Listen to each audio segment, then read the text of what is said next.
bem-vindos a mais um Madel Lado a Lado, este totalmente especial, com um desejo enorme que todos vocês tenham o melhor ano da vida de vocês.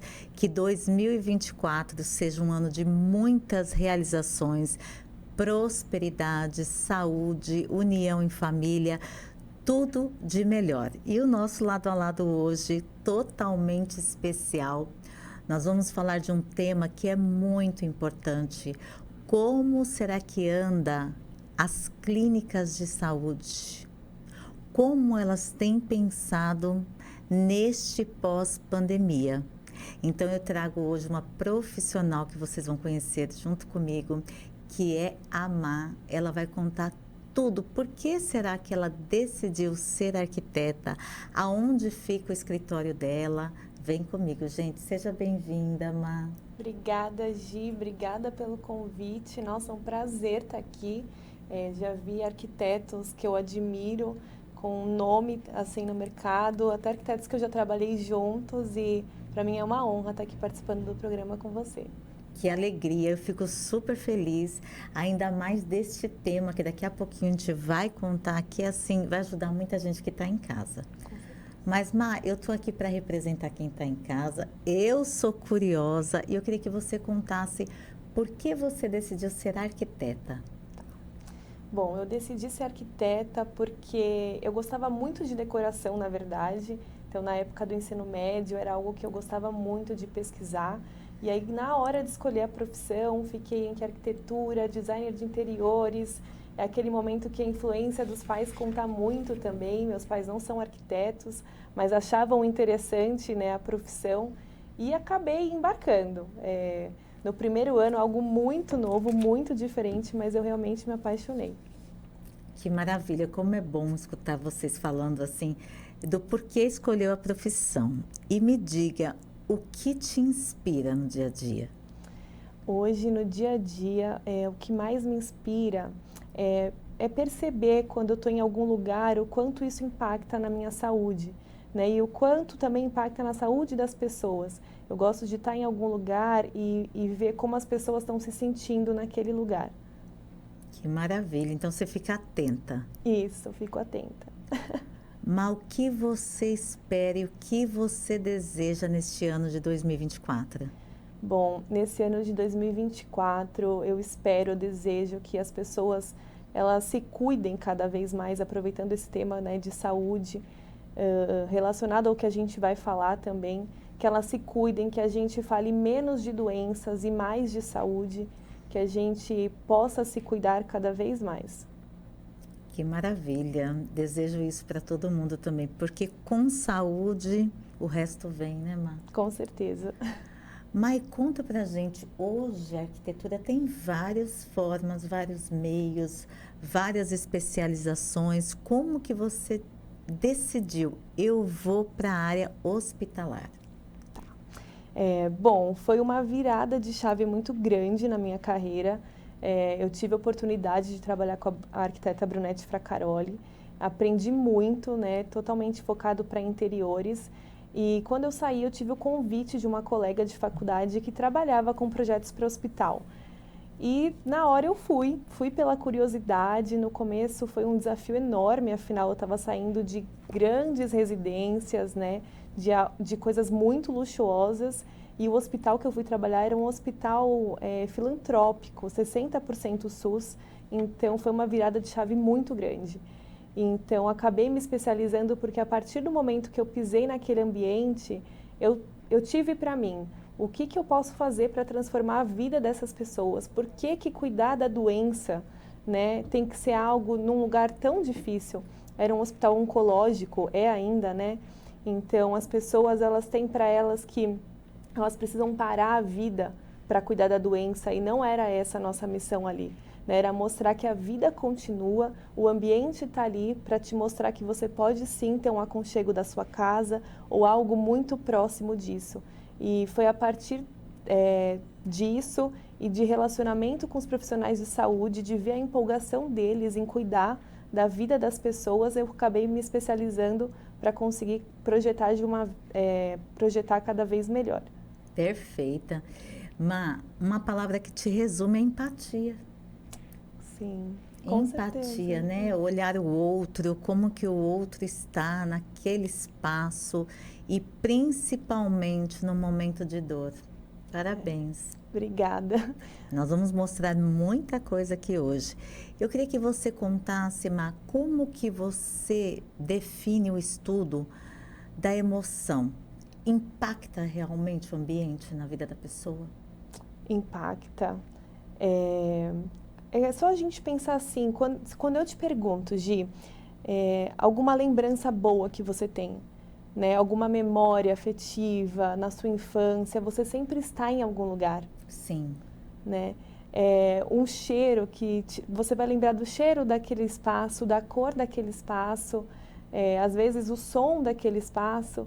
Então tudo isso impacta. É uma memória boa que isso te trouxe e é essa a minha missão para a vida das pessoas, né? Que o ambiente que eu vou projetar, onde elas estejam, que isso crie memórias boas para elas também. E sempre a gente fala, né, a casa da mãe, né? Você falando hoje de lembranças, né? A gente não fala assim a casa, né? A casa da mãe, né? O cheirinho do bolo da mãe, da avó, né? A memória do lugar é muito importante, né? Ela fica Ela é por forte. o resto da vida. E tanto a memória boa quanto a memória ruim também, né? Eu até Sim, vim para o programa pensando sobre isso. A gente fala de experiência do paciente, experiência que a gente vive. E não só a experiência positiva, mas e a experiência negativa, quando a gente fala assim, nossa, essa comida parece comida de hospital, né? É uma memória que a gente traz, né? Porque é uma comida, quando você fala uma comida de hospital, você fala, não tem tempero, né? Agora, quando você fala assim, parece o cafezinho da minha avó, é um café gostoso, né? E o ambiente é a mesma coisa. Eu estou aqui hoje, eu estou numa poltrona confortável, né? Quando eu estou esperando um atendimento, se é aquele lugar sombrio, aquela luz baixa, aquele cheiro de medicação, tudo isso impacta na nossa vida. você vê, né? A maioria dos lugares que a gente vai, né, de hospital, tá lá silêncio, né? Silêncio. Porque então, quando você vê algo triste, você já lembra do hospital, porque é silêncio, né? Silêncio. Silêncio, silêncio, né? Olha, gente, esse programa tá quentinho, tem bastante curiosidades. Eu quero que vocês fiquem comigo e com a Mar, porque ela trouxe também algumas dicas, algumas fotos. Nós só vamos tomar uma aguinha e já voltamos.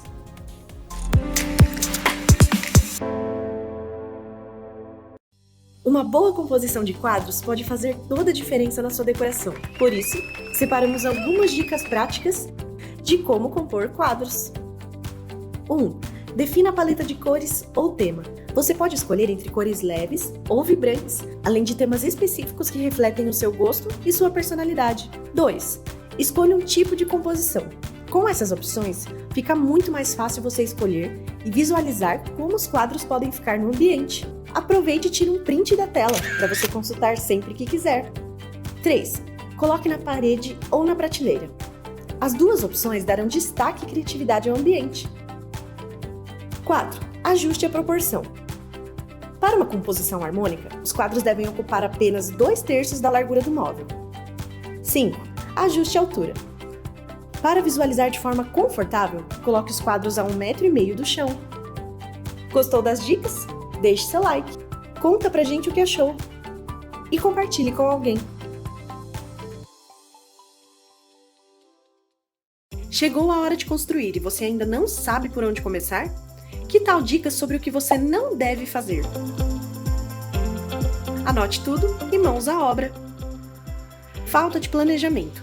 Um cronograma adequado evita gastos inesperados, atrasos e insatisfações com o resultado.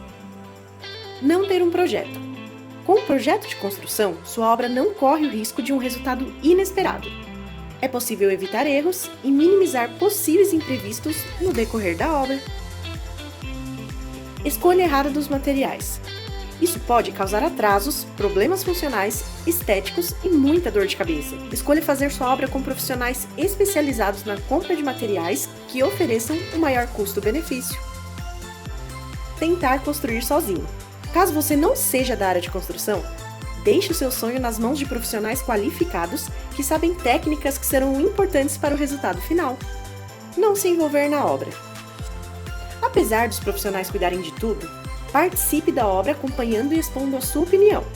Afinal, é a realização do seu sonho e da sua família. Faça parte de cada momento.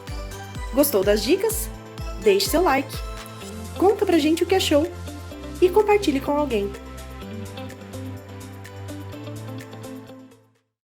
Às vezes, não sabemos qual o momento certo para investir em uma reforma. Por isso, preparamos essa lista com 4 sinais de que você precisa reformar.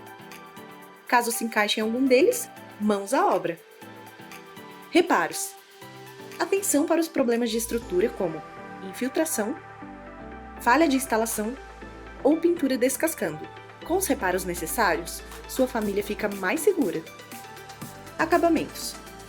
Com o tempo, é natural o desgaste e perca de eficiência de alguns acabamentos como azulejos, pisos frios e esquadrias.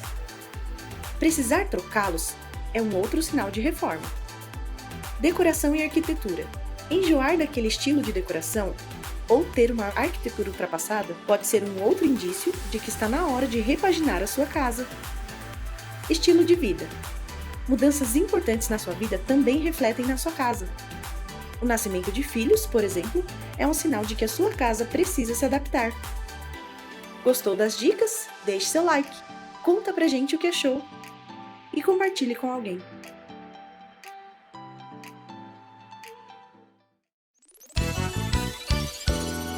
Vai construir ou reformar, Madel é o seu lugar. Qualidade e segurança. Vai construir ou reformar, Madel é o seu lugar. A maior rede de pisos, portas e janelas. Vai construir ou reformar, Madel é o seu lugar. Variedade de produtos de primeira. Construindo ou reformando, é Madel.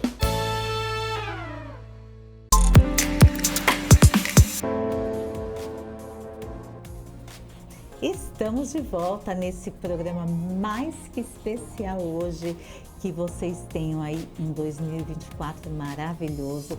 Hoje eu estou recebendo a Má, ela está contando aqui tudo sobre como humanizar os hospitais e as clínicas. E já entrando nessa perguntinha, Má, como? Como humanizar os hospitais e as clínicas? Bom, o primeiro passo é entender a finalidade daquele hospital e daquela clínica, né? Então, qual que é o tipo de atendimento quando a gente faz um projeto para um hospital? Se é um centro cirúrgico, se é um quarto de internação, qual é a finalidade? É uma clínica dermatológica?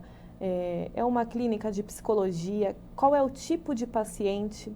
Então, é algo que eu estudo muito.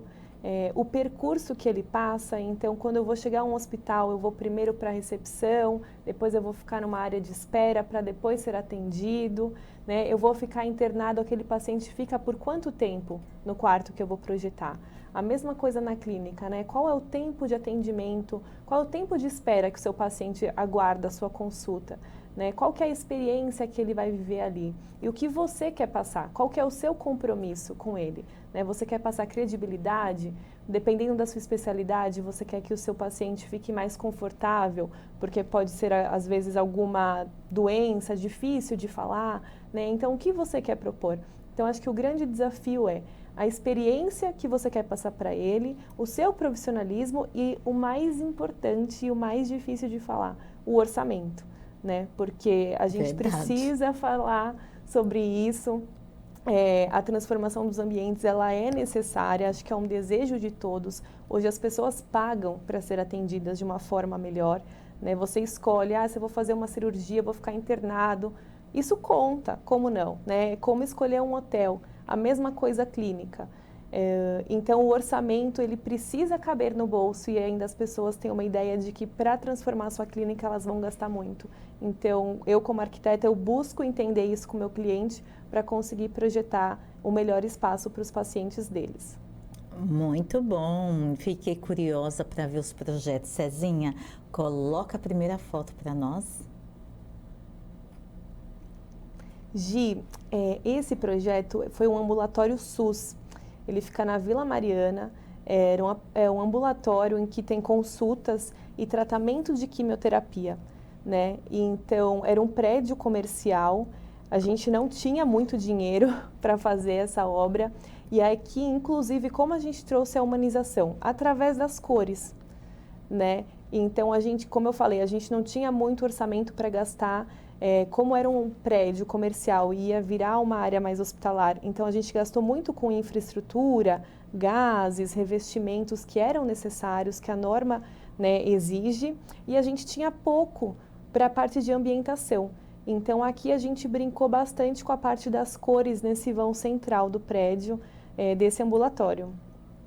E dá para ver que você colocou alguns balõezinhos também, Isso. desenhos. Essa parte foi de comunicação visual desse hospital, né? Então, eles tinham feito uma virada da comunicação visual.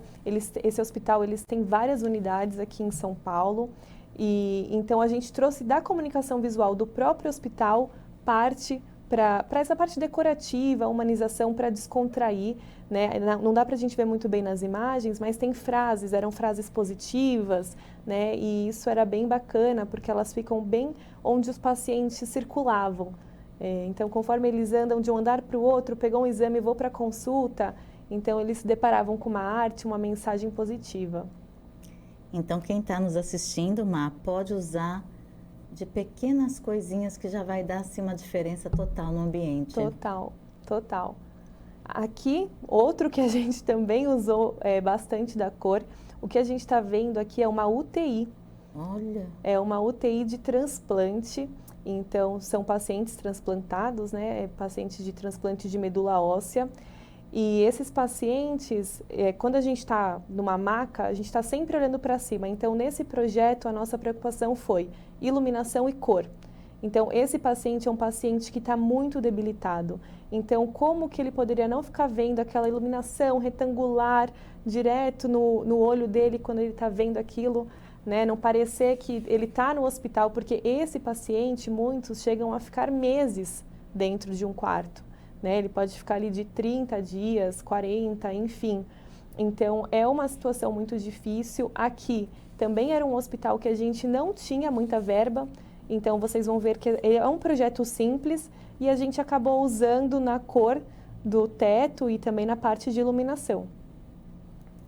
Que interessante conhecer cada detalhe, viu? Exato. Aqui, esse inclusive é o quarto de transplante dessa UTI. Aqui a gente tinha um desafio muito grande porque, como eu falei, esses pacientes eles ficam muito tempo internados e a gente não tinha, esse é um dos grandes desafios de projetar para o hospital, iluminação natural.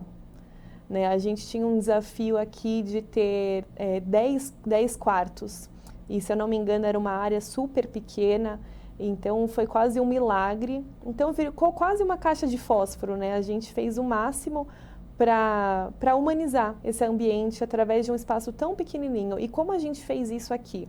A gente utilizou revestimentos amadeirados, que eles trazem essa sensação de aconchego, né? Então, isso poderia remeter um pouquinho mais do canto deles, a casa deles. O piso amadeirado, a gente foi com revestimento do piso até a parede, é o mesmo. Né? E como esse paciente ele fica o dia inteiro, a gente tentou fazer uma brincadeira com a iluminação. Então, durante o dia, ele teria iluminação geral no quarto. Se é um momento de leitura ou mais à noite, algo do tipo, ele tem essa iluminação, né, que fica mais sombreada. E é um paciente também que recebe muita visita.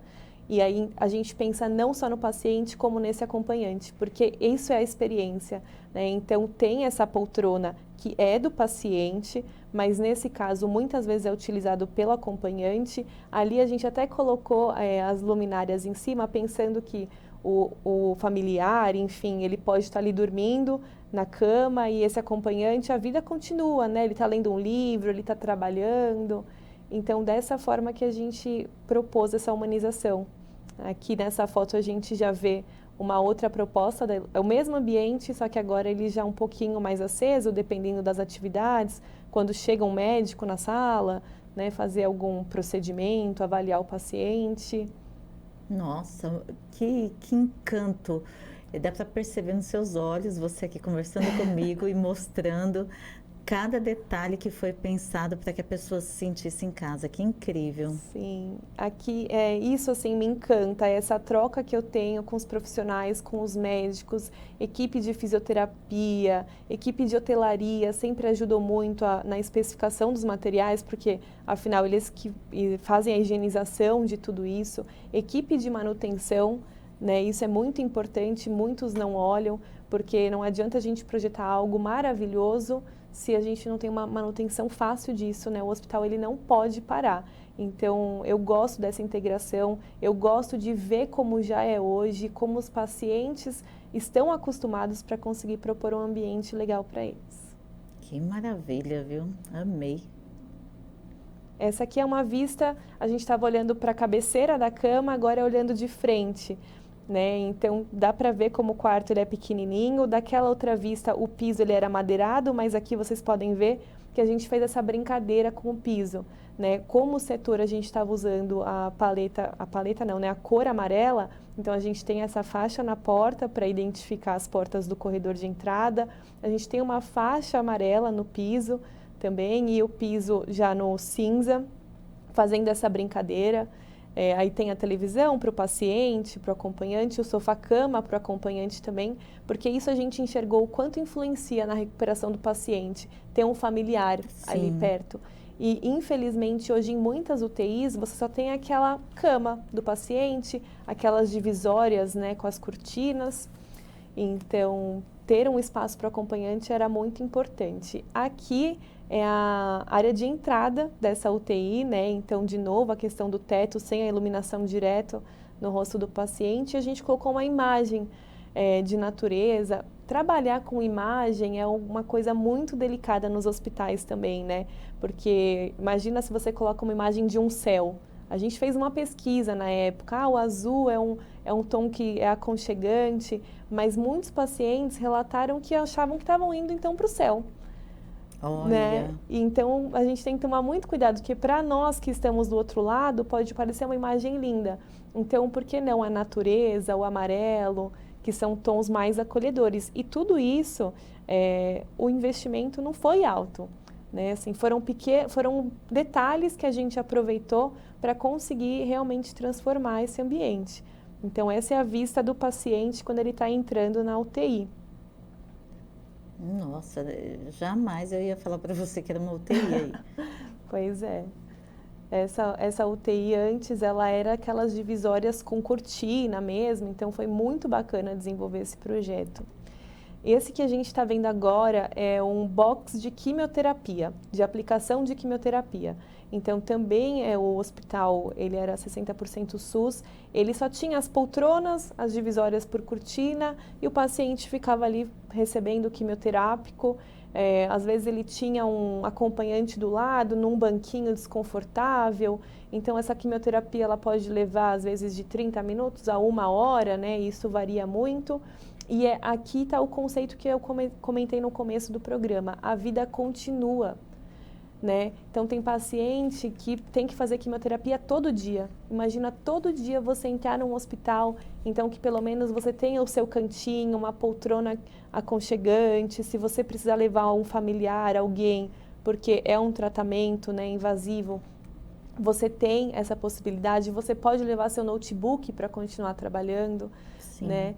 Então aqui essa foi a proposta, é uma aplicação de quimioterapia. Mas qual foi o momento mais desafiador para você? Para mim, o momento mais desafiador, acho que foi no começo da minha carreira, em que eu precisei... Eu queria entender o perfil do paciente. Eu queria entender o perfil e eu precisava ir até o local. Então, passar por esses ambientes, de ver eles recebendo quimioterapia, de entrar num centro cirúrgico, entrar numa UTI... Teve uma vez que eu acompanhei uma visita de um médico, né, que a gente estava transformando a UTI. Ele falou, quero que você veja a rotina da equipe para você conseguir projetar. E para mim aquilo foi muito difícil, porque você vê ali a pessoa debilitada, muita gente que já não está ali, os profissionais, os acompanhantes muito tristes, né? Os profissionais não, mas os acompanhantes tristes. Então esse clima... para mim foi muito difícil no começo da minha carreira. mas depois eu entendia que cada vez que eu estava olhando para um deles é porque eu ia fazer algo melhor por eles. Nossa, que forte, né? Que início de ano que nós já estamos tendo aqui. Eu acho que é tão importante nós mostrarmos todos os lados da arquitetura, todas as especializações. Eu falo que aqui no programa eu sou privilegiada de ter conhecido tantas pessoas e ver a diferença, ver você contar aqui para nós, né? Mais do que ver as fotos, ver você contar como você esteve no início da sua carreira, sentindo a dor do outro, tendo empatia, e que o seu olhar como arquiteta poderia mudar vidas, é incrível. Que a gente possa ter esse olhar para várias coisas esse ano. Ai, nem me fala, Gi. No começo, eu lembro, assim, eu tenho uma prima que ela é enfermeira. Ela até hoje me ajuda muito. Quando eu vou projetar alguma área que eu não conheço, eu falo, Mari, como é que funciona isso daqui? Como é que vocês trabalham? E ela me ajuda muito. E eu lembro que a primeira vez que eu fui fazer uma medição na UTI, então eu ainda tinha que medir os espaços, né? Eu falei, eu acho que eu não vou dar conta. Porque eu precisava medir uma parede e eu estava olhando aquela pessoa, eu estava ouvindo o barulho dos aparelhos, né? Então tudo aquilo me assustou no começo, mas hoje, graças a Deus, eu vejo que eles estão cuidando da saúde e não da doença. E como que você enxerga o futuro na sua área? Bom, futuro na minha área, eu acho que a área da arquitetura para a saúde, ela está crescendo muito. No começo, eu acho que o pessoal pensava que era só entender de normas e não é isso. A arquitetura para a saúde é humanização. A gente tem RDC 50, normas, regulamentações que a gente precisa seguir, que é o mínimo, mas o nicho está crescendo porque não é só isso. Eu acho que qualquer um que projeta, que se importa com o outro, ele vai projetar aquilo olhando para a saúde das pessoas, né? Então, acho que vai crescer muito. Todo mundo está olhando para isso. Eu acredito Também que as penso. pessoas estão mais cuidadas, apesar de tanta coisa ruim, eu acho que as pessoas elas estão querendo cuidar mais uma das outras e o nicho da arquitetura hospitalar, ela traz isso. Que bom, né? É duas realizações que você tem, né? Má, me conta quem ou quais são as pessoas, né, que você tem ali, Gi, se não fosse tal pessoa, eu não estaria aqui hoje. Nossa, bom, primeiramente os meus pais, como eu disse, não tenho ninguém da minha família dessa área, mas assim que eu tomei essa decisão, foram as pessoas que mais me apoiaram, né? Sempre brilharam os olhos em tudo que eu fiz, sempre se empolgaram comigo, e isso até hoje. Então, com certeza, se eu não tivesse esse apoio dos meus pais, eu não estaria aqui hoje. E, com certeza, os profissionais que eu encontrei nos hospitais durante toda a minha trajetória, né? Então, como eu falei, minha primeira vez no hospital, eu trabalhava dentro de uma salinha da manutenção. E aquelas pessoas, se não fossem por elas, eu não estaria aqui hoje, porque eu vi elas trabalhando com tanto amor para aquele hospital, para aquelas pessoas, para que tudo funcionasse, sabe? Os médicos que eu encontrei, as diretorias que eu tive o privilégio de trabalhar, uma diretora assim que eu não posso deixar de falar, Estela Bride, ela me brilhou os olhos para essa área, ela sempre me valorizou muito e me deu muito espaço para poder projetar tudo de melhor. Que maravilha! Um beijo para toda a sua família, para os seus pais, para todos que você citou agora que te auxiliaram tanto. Que bom receber você nessa entrada de ano. Estou super feliz, que você seja cada vez mais feliz. Em nome da Madel, obrigada pela parceria. Gi, obrigada a você. Eu fiquei muito feliz de vir. Que papo gostoso. Gente, que delícia estar aqui. Queria que tivesse mais 1 hora de programa para a gente ficar conversando. Que maravilha, que bom. Fico muito feliz. E para você que está em casa, mais uma vez, os meus desejos do melhor ano da nossa vida. Um grande beijo para todos.